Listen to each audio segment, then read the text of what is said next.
What are some of the specific things you've seen that really do work to get aligned with the CFO and the rest of the organization on budget? Yeah, it's part of it is just good marketing of know your audience, somebody talked about assumptions, what assumptions are being made, and being savvy and connected to whoever that stakeholder is and what they're trying to achieve in terms of, growth, in terms of, expansion in the business, like where is the business going, and making sure that you're very articulate in your alignment on how marketing is going to do that. The other thing that I've seen work successfully, and this is I think it's maybe some people are doing it, and depending on the complexity of your business, it's easier or harder to do. And it's easier or harder to do because it changes, in some cases, the decision rights within marketing. But it's to set the budget based on target market segment. So if you say, okay, we've got this one segment that we're going after, and it's an expansion segment, we really know the customers, and we're going to spend, in order to get this much revenue, we're going to spend this much money because we know it's a very, very efficient way to do it.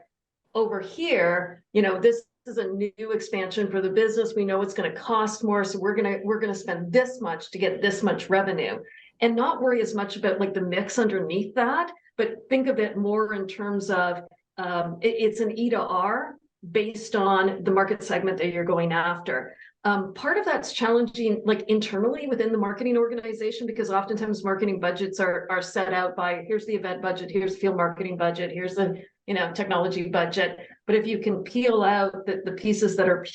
purely foundational and set the rest of it against the business objectives and the segments that the company and what the company is trying to do from an objective perspective, I've seen that be very, very successful, because people intuitively know, if I want to grow something and invest in it, it's not just marketing that's investing in it, it's product that's investing, it's sales that's investing, it's other pieces of the business, and you are a part of that, and you separate those things out rather than a homogeneous piece that says, it's by marketing channel, which is a little harder for some of the people, some stakeholders to comprehend that way. The other thing that I saw, and this has happened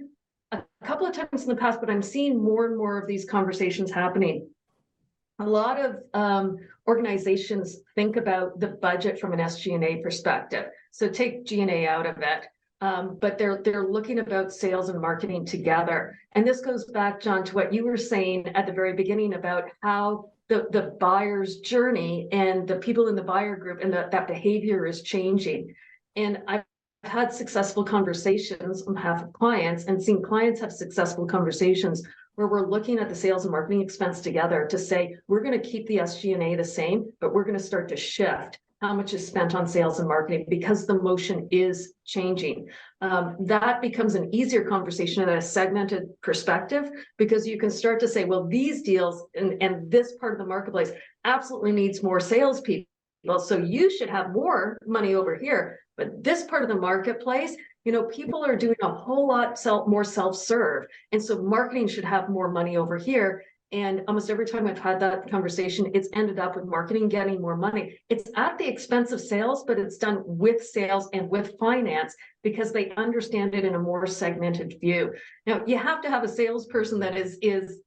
willing to have the conversation with you, but at the highest level, generally they are, because over in the sales, if we were having this conversation with a bunch of sales leaders, what the conversation they would be having is, I can't count on, I'm going to hire a person and get this much revenue out of it, because I hire a person and they come in at 60% of the quota or 40% or 70% of the quota. They're not making the quota consistently. And if you can have that conversation in a real way as an officer of the company of how to